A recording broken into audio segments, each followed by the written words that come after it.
Hello everybody, welcome to Snyder's Inc.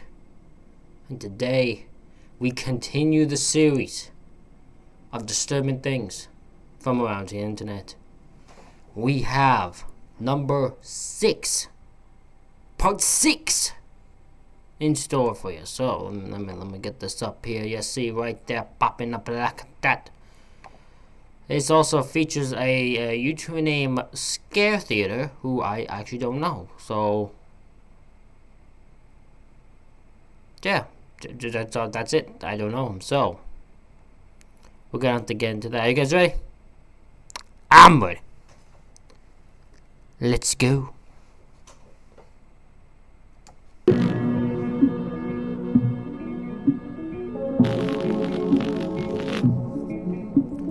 My last one went like 40 minutes because of all the stuff that's going on. So let's see how long this one goes.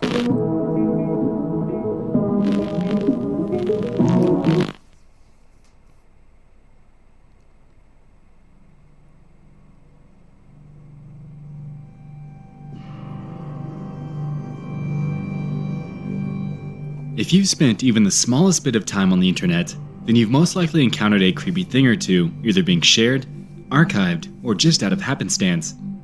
These oddities can exist anywhere from the darkest corners of the deep web, or even right there in plain sight. Welcome back to Disturbing Things from Around the Internet. If you're new, then grab a drink, pop open a bag of your favorite chips, and get comfy.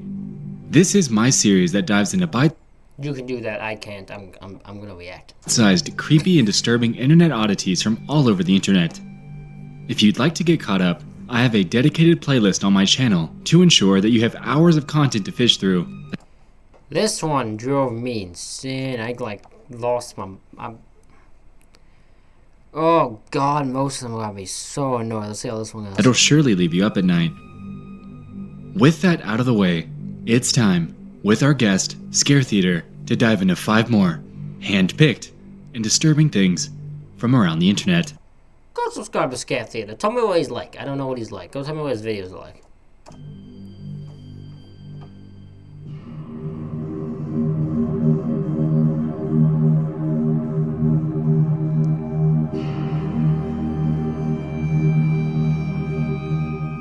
This first entry comes from a Spanish Facebook page called Noticias de Cuernavaca. In this post, they claim that this footage comes from the historic center of Cuernavaca. The video that we're showing here was recorded by a policeman at his guard at approximately 4 in the morning. The nearby tenants say that this is not the first time that this has happened. The video Oh, it's La Llorona. Okay, we got a La Llorona that they suspect. attached is some simple Actually, I'm pausing. Got a La Llorona suspect. Let's see what we got here. cell phone footage that lasts 50 seconds long. In this, you're able to hear a woman scream that sounds like it was pulled straight out of a nightmare.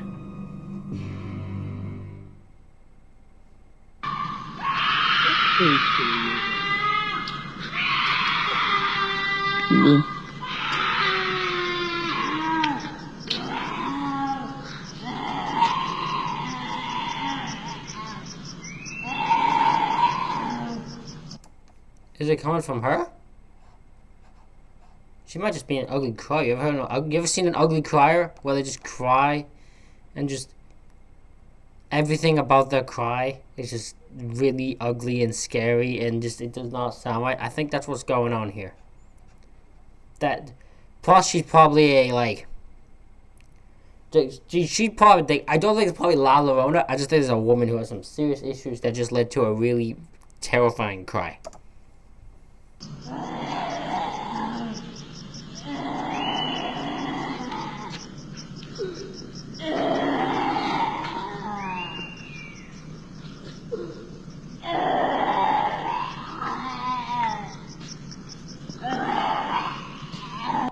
Oh no! Don't approach this woman. No, I wouldn't say approach just because of that. I mean, I'd be kidding about this from a crying woman. You don't know, especially if there's the suspicion of La Llorona.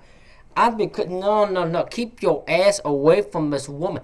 I'd be staying the living hell away from this woman.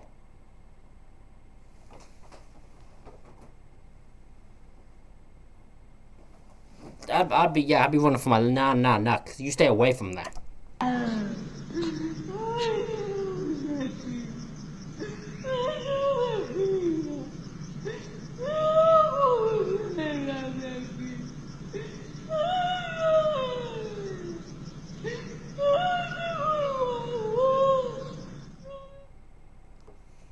Again, probably not La Llorona. Probably a woman who got broken up with or something like that.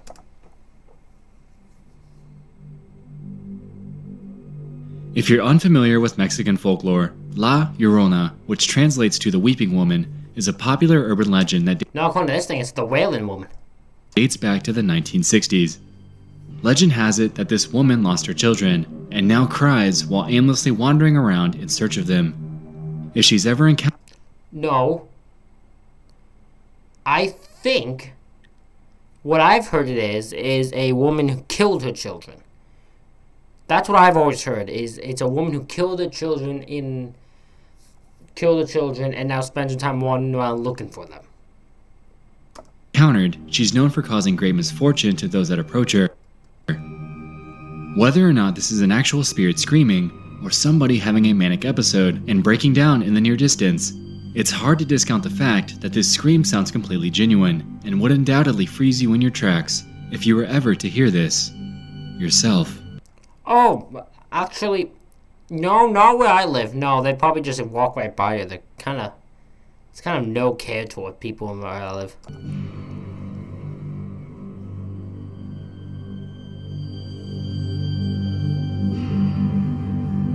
The Indonesian tsunami. Oh shit! I heard that one time and it didn't sink in until I read the second time. On December 22nd, 2018, tragedy would befall the Sunda Strait regions of Indonesia. Completely without warning, the Anak Krakatau, also known as the Child of Krakatoa volcano, would erupt, causing an undersea landslide that ultimately would result in the devastating tsunami that ended up killing 429 and injuring 1,459 residents. Still not as bad as the earthquake thing. Remember in the video we just literally watched, we watched two days ago back? Yeah, when we watched that, this one, it was one of her earthquake that killed. There was a clip of an earthquake from Japan. I think a week late from that video, one would come that would cause tsunami that would kill. I think it's over 21 million. Unless I misheard that, I'm pretty sure that's what it said. So yeah, I'm not trying to undermine how dangerous this was. This probably scared and probably destroyed almost most of Indonesia. I'm just saying it's not the biggest death one we've seen. Apparently, this volcano had been spewing ash and lava for months prior to when a 158-acre section of its southwest side collapsed. Wait a minute, I guess, never mind. I'm about to say, what, they didn't do anything? I'm like, I guess what can you really do? You could have evacuated ahead of time, I guess. So, okay, this thing might be exploding. Like, it's popping on lava. It might explode. It's probably best we get some people out of here in case it does, but I guess that was a concern. Resulting in the massive undersea landslide and wiping out the volcanic island in its entirety. The photos and video from the aftermath of this natural disaster are absolutely devastating, and one event in particular is chilling. Reminiscent of the station nightclub fire, footage was caught at a concert where the pop band 17 was energetically playing. In this footage, all seemed to be going well, and everybody appeared to be having a great time, with nothing out of the ordinary. This enjoyment would unfortunately be short-lived, as it captures the moments leading up to the calamity.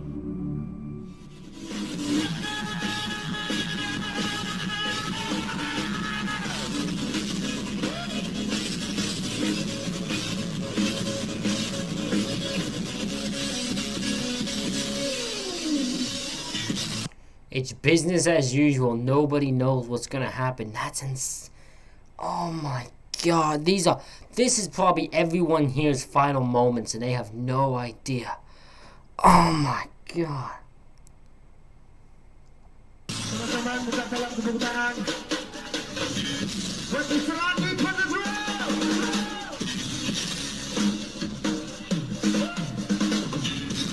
Bam! Just like that.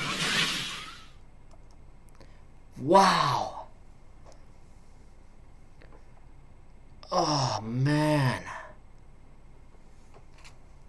That's just hard to watch right there. Wow.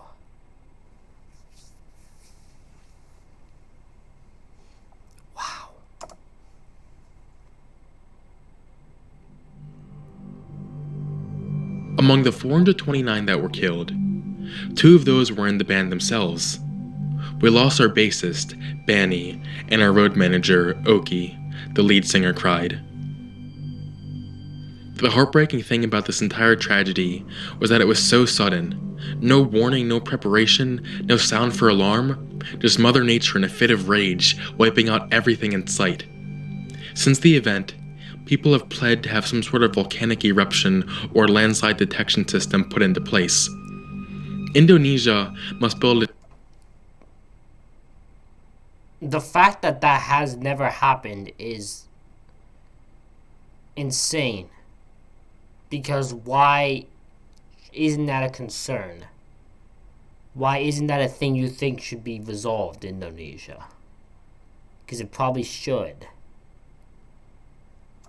An early warning system for tsunamis that are generated by underwater landslides and volcanic eruptions. Landslide triggered in the 1992 and the 2018 tsunamis.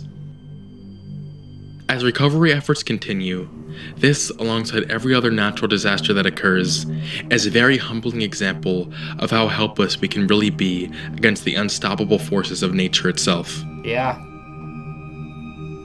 Yeah.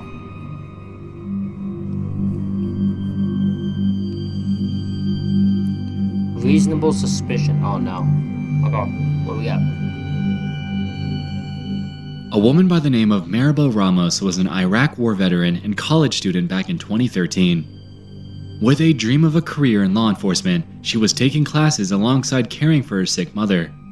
She apparently lived with a 55-year-old man by the name of Casey Joy, and according to him, they were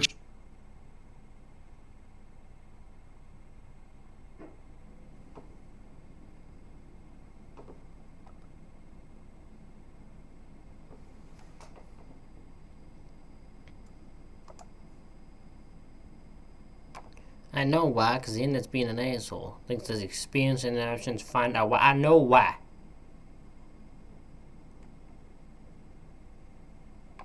Go sit there and talk for a minute, let this thing go down. But, yeah, we are... It shows how helpless we are against Mother Nature for the fact that they are able... that we could, like, get taken out so quickly at a snap of fingers. We have no control over that situation. You can do a detection system, you can do whatever, but if it happens and you can't get out of there, you're done. That's it, you're done. It's insane that that's the case, but it is.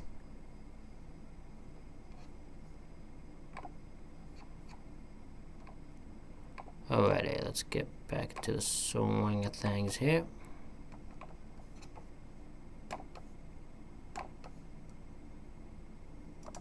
extremely close. In May 2nd of that year, Maribel would fail to turn up at various events that she was scheduled to show up to, and the very next day, she would officially be reported missing by her family. On May 8th, one of her friends by the name of Emily C., desperate for answers, would spontaneously post a thread on Yelp asking about Maribel. What a weird place to try to get access on where your missing friend is. In her post, she claims, "My friend Maribel Ramos has been missing since Thursday, May 2nd. She was last seen at her apartment in Orange, California. Please help her family, friends, and I to find her. We need all the help we can get." Shortly after this, a reply would surface by a user named Enrique C., who asked if they had talked to the roommate by that point in time. In response, Emily C. would claim that, yes, they spoke with the roommate. He willingly cooperated with the cops by giving them DNA samples, and even allowed them to take naked photos of him. He gave up his cell phone to them so he couldn't contact anyone, which he was all more than happy to do. I'm gonna guess that Emily C. or the roommate is the guy she's in a relationship with.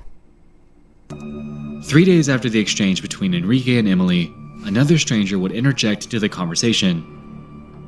A user by the name of KCKCK. Okay, I'm gonna read this just because I don't know if he'll read it all completely. He probably will, but I'm gonna do it anyway. He says, "I am Maribel's roommate. She's my BFF, my only family. She's absolutely the best woman I've ever met. We had so much fun together. I miss her so much. She always knew that I would give my life for her without any hesitation. We had so much fun. It's an interesting choice of words. Just gonna throw it out there. Let me go down the rest and see what they. Police forensic team searched the 2-bedroom apartment 5 times with the police police dog. They confiscated computer, hard drive, cell phone, car, and took several items. They contacted everyone on my phone list that I don't know when I'll get my properties back. Those are major inconvenience, but all of these doesn't matter. I miss Maribel. That really makes me depressed and stressed out big time. I can't tell you why, but the word had is making me suspicious. Responded by saying, I am Maribel's roommate. She's my BFF and my only family. She is absolutely the best woman I've ever met. We had so much fun together. I miss her so much. She always knew that I will give my life for her without any hesitation. Police forensic team searched this 2-bedroom apartment Okay, he's gonna read pretty much all of it. 5 times with the police dog. They confiscated computer, hard drive, cell phone, car, and took several items. They contacted everyone on my phone list, and I don't know when I will get my properties back.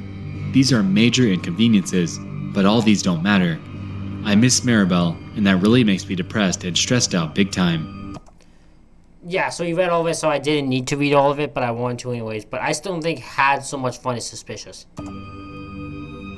Interestingly, people took notice of his wordage. He consistently referred to Maribel in past tense, without regard that she's only missing, not dead. Why would he spill his heart out like this over a very, very new missing persons case? A user named Grant K was one of many to notice this. May 14th. Am I the only one finding it odd that this Casey roommate posted here and used past tense to refer to Maribel? We had, she always knew, as opposed to we have, or she knows. And why would she ask him to move out if they have so much fun together? My prayers are with the friends and family. This is very sad. So I'm glad we took advantage. She always knew. I didn't even cross my mind, but that is true. That is true. So yeah, so this guy's making it look way more suspicious. At this point, people retorted at Grant, My phone keeps going off. saying that he shouldn't make. So this guy wrote, I'm gonna just do it. Goes, Grant, did you create an account just to post that? I don't know Maribel or roommate personally, but why don't we let the police do their job and not speculate on who's responsible for disappearance until they at least have a suspect? Perhaps roommate is using the past tense simply because he hasn't seen her in a while and fears the worst. We will all find out what happened in due time. Until then, we should be focused on Maribel and not turn this into a witch hunt. Okay, so in defense, yes, I do agree why they would think, okay, don't post just to accuse the roommate. Okay, I get that. Make such bold assumptions and to let the police do their job, as they should, rather than turning this into a witch hunt. True. Casey then jumped into the conversation once more in hopes of defending himself, claiming that English is his second language and that he still needs help with that from time. Okay. So his response was, Emily, I was at the cancel light Weigel. Grant, thanks for correcting my grammar. This is my second language. I still only help with that time to time. Yes, Maribel and I are BFF. She is my family. This is big and it puts so much depression and stress into my life. Police came to my house for the 5th time last night with a big bloodhound. Do not speculate or make a judgment on it. This is already done by others. I know that everyone's looking at me that way. Honestly, I would not hesitate to get a second to give my life for Mabel. You're still suspicious to me, dude. Time to time. He then went forward pleading to others not to make judgments about him, and that he, quote, wouldn't give a second to give his life for Maribel. This is when things become strange.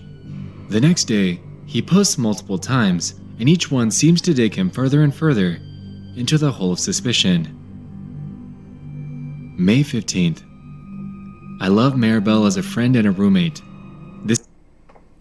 Okay, again, I'm going to read this fully. It goes, in response to Carl, I don't know what Carl says, I joined Facebook as soon as it came up. I am there.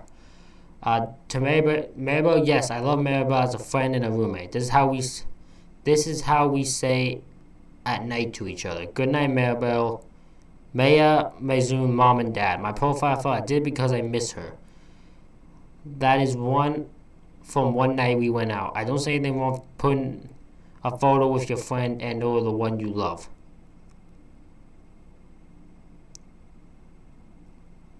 And or is a choice. There's a choice there. There's a choice of wordage. This is how we say goodnight to each other. Goodnight, Maribel, Maya, Misun, Mom, and Dad. My profile photo is because I miss her. That is one from the night we went out. I said, Maribel is my one and only I said Maribel is my family and BFF. She's my only beneficiary from $250,000 life insurance and my own benefit for my bank account paid upon death. She knows this. I miss her every second I am awake. BFF. She is. This guy yeah, I agree. This guy does dig himself into a rabbit hole of suspicion. She is my only beneficiary for my $250,000 life insurance and my only beneficiary for my bank account, paid upon death. She knows this. I miss her every second I am awake. A day later, and 2 weeks after Maribel originally went missing, Emily C. would jump in, updating everybody that a body had been found. However, they don't know if it's Maribel as of yet. He continued prayers to Bioscope last night off Santiago Coon, but we don't know if it is Maribel. We don't expect to know until noon. They should know by noon that day. And then, later that same day, someone named Thelma D. would drop the verdict on everyone. It's her. And the killer is KC. What a shock! The man who makes himself suspicious becomes a killer. Whole lot to make himself seem not freaking guilty.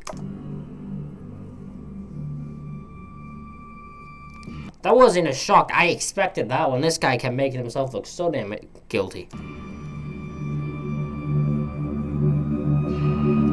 Oh, I know this one. Oh, this one's gonna make me, give chills. This entry surrounds a story following two young teenagers, Abigail Williams and Liberty German. The pair were best friends in the 8th grade at Delphi Community Middle School. I'm just gonna say I know this one, and the fact that this is still unsolved irritates me so much. In Delphi, Indiana, a small town of about 3,000 residents. As many teenagers do, the pair were keen on hanging out outside of school, having sleepovers, and going on spontaneous adventures for fun. On the evening of February 12th, 2017, the two would have a sleepover at Liberty's grandparents' house, as school was canceled the following day. The next day, the two girls were trying to figure out how to spend their afternoon and came up with the idea to hike around the Monon Bridge, a popular nearby hangout spot. After receiving consent from Liberty's grandmother and arranging for their grandfather to pick them up a couple hours later, her sister... I thought it was her father who was supposed to pick her up. I might have my information wrong though. Kelsey would drop the pair off near the bridge at around 1:30 p.m. on her way to work. Throughout the next hour or so, everything was going as usual. Liberty, as many people do, began to share her trek along this bridge on Snapchat, and in this photo, taken at 2:07 p.m., you can see Abigail smiling as she walks along it. Unbeknownst to everyone though, this would be the last normal photo that Liberty would ever post to her social media. An hour later, Liberty's grandfather arrived to pick the two up and texted her to meet him at the pickup spot. No response. Realizing this is uncharacteristic of her, he proceeds to call. Still, no answer. It was at this point that he'd walk along the bridge in hopes of finding the girls. I know what happens, so this is a hard one to find out about for me. Oh. However, this too would be futile. In response to his failed efforts, the grandparents report the girls as missing, and a search was promptly underway. Countless volunteers aided in this, with people scouring the entire area. At around 6 p.m. the following day, the worst would unfortunately unfold. The bodies of two young girls were located in Deer Creek, a mere half a mile from the bridge itself. The girls were confirmed by investigators to be Abigail and Liberty, and with this, the evidence that they gathered and released from Abigail's smartphone would baffle everybody. Police were able to locate this photo of a man walking along the bridge, taken shortly after Liberty's original Snapchat photo. So here is why I know that this thing, because if someone was walking down a bridge I'm at, right, I'm not going to take a picture of them and post it on social media. It just isn't going to happen. That's not what I would do. So my feeling is either two things. Either they knew he was stalking them, so she took the photo, or a gut feeling of hers. You get those gut feelings. A gut feeling of hers told her, let people know who this guy is. Because we might not be able to. Like, this guy is going to do something to us.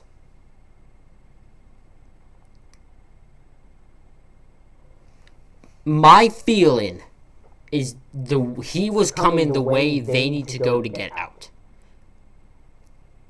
So they walked along this bridge, but to get out, they had to walk past him. And they tried to without causing a problem, but he wanted one. And this very, very muffled snippet of audio sounds like a man saying the words, "Down the hill." Down the hill. Down the hill. Oh no, she'll wait.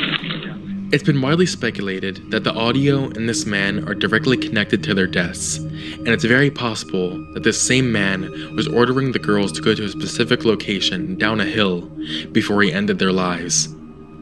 To this day, the only evidence they have to go off of is that Snapchat, the grainy photo, the audio, and the sketch of the suspect. So the point is missed. Apparently, I think if I remember hearing something, I might have this wrong, but I'm pretty sure there's actually more audio from this guy. From the guy. But I think it's way longer. If I might have misheard this, but I remember them saying, one of them saying, of the people who covered this, saying that there was longer audio, but they haven't released it. I would say release it, because you might be able to catch the audio better if you release it. Everything else surrounding the true whereabouts and identity of the killer remains a mystery to this very day. Since this tragedy, the entire town has since replaced all of their exterior light bulbs with those that have an orange hue, and will keep them as such until the day the killer is found. Why? Is that like a little tribute to them? I wonder why they chose why that's the way they did it.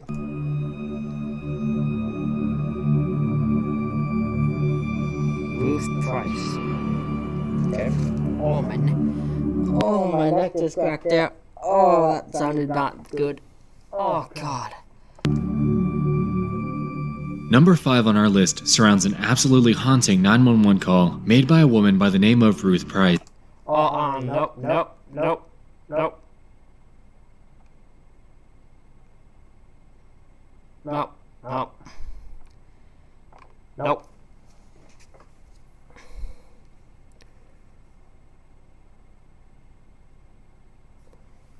Nope, I won't. I'm sorry, I can't. I heard this on Saturday. I'm not, nope. Hard to find. I'm sorry, I'm not trying to beat that guy. I have to do it. No, I'm sorry. I can't listen to it. I can't, I'm sorry. Nope. Find any concrete case behind this recording, and it's unclear if Ruth Price is her real name or simply an alias.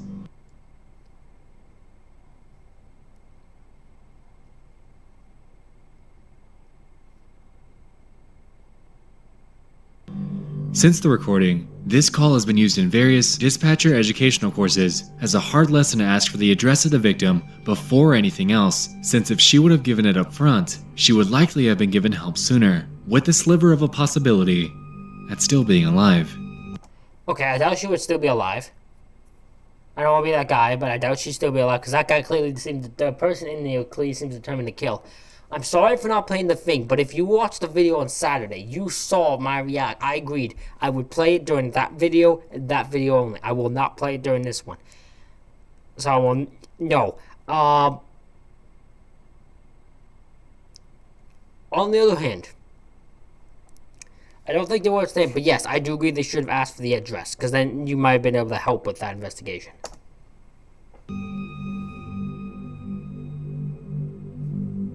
The internet is undoubtedly a weird place, Creepy and disturbing real-life events can pop up on you at any time, and tonight's installment exemplified this. If you, for some reason, haven't yet subscribed to Scare Theater, go over there and give him a sub, and a big thank you for jumping in this with me. He's one of my bigger inspirations, and it was awesome to have him on. Anyway, to close, thank you all. Everybody go subscribe to Nexpo if you haven't. Go subscribe to Scare Theater, just because why the hell not. Thank you all for watching. I'm sorry for not playing the last one, but if people who know watch Saturday's video, you know why. Yeah, thank you all for joining, and I'll see you guys for the next one.